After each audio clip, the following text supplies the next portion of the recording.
গত ২৮ ফেব্রুয়ারি যুক্তরাষ্ট্রের নেতৃত্বে শুরু হওয়া অভিযানে ইরানে প্রায় ২,০০০ লক্ষ্যবস্তুতে হামলা চালানো হয়েছে। তেহরান সহ বিভিন্ন শহরে ক্ষেপণাস্ত্র হামলায় ধ্বংস হয়েছে পারমাণবিক স্থাপনা, তেল শোধনাগার এবং গুরুত্বপূর্ণ অবকাঠামো। এসব হামলায় এখনো পর্যন্ত ১,২০০-র বেশি ইরানি নিহত হয়েছেন, যাদের মধ্যে বহু বেসামরিক নাগরিক ও শিশু রয়েছে।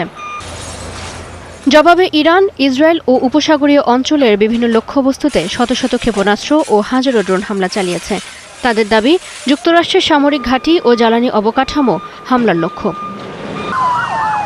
বিশ্লেষকদের মতে, ট্রাম্প প্রশাসন প্রকাশ্যে শাসন ব্যবস্থা পরিবর্তনের কথা না বললেও হামলার ধরন দেখে ধারণা করা হচ্ছে ইরানের ক্ষমতা কাঠামো দুর্বল করে গণবিদ্রোহ সৃষ্টি করাই ছিল একটি লক্ষ্য। তবে খামেনি নিহত হলেও ইরানের রাষ্ট্রীয় কাঠামো এখনও অটুট রয়েছে। এদিকে খামেনির মৃত্যুর পর তার ছেলে মোস্তফা খামেনিকে নতুন সর্বোচ্চ নেতা ঘোষণা করেছে তেহরান। এটিকে ওয়াশিংটনের প্রস্তাব প্রত্যাখ্যান হিসেবেই দেখছেন পর্যবেক্ষকরা। ট্রাম্প প্রশাসন একদিকে ইরানের সামরিক সক্ষমতা ধ্বংসের কথা বলছে, অন্যদিকে কখনো সমঝোতার ইঙ্গিতও দিচ্ছে। আইআরজিসিকে আত্মসমর্পণের আহ্বান কিংবা কূটনীতিকদের পক্ষ পরিবর্তনের প্রস্তাবও দিয়েছে তারা।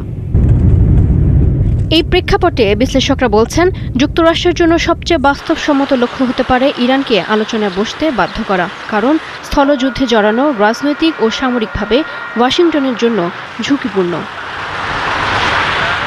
চৈতি সরওয়ার, ৭১।